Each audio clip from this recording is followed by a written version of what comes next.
แต่ละมื้อบ่ฮู้ว่าจะแต่งกินอีหยังเนาะทุกคนสำหรับวันนี้ก็แม่นได้ไปตลาดมาก็ซื้อผักนางอ่างหญ้าเนาะซื้อกุ้งมาว่าสิ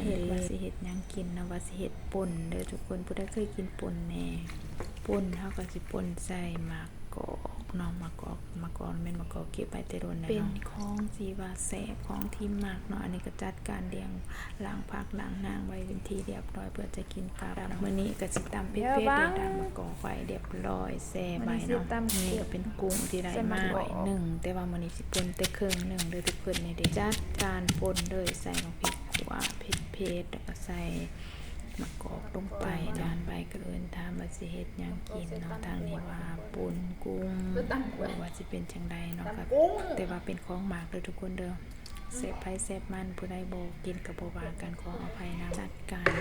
ตำเรียบร้อยแล้วก็เป็นถามว่าสิขั่วบ่คันว่าสิขั่วก็สิขั่วให้เพิ่นนั่นผู้ใดบ่กินก็ขอโทษขออภัยนำเด้อผู้ใดกินก็มาแซ่บนำกันอันนี้ก็จัดไปถึงมะกอกจัดไปถึงมะนาวใส่เนาะสุดท้ายก็ได้เดี๋ยวตอนเสร็จจานมากินกันเด้อพี่น้องบัดนี้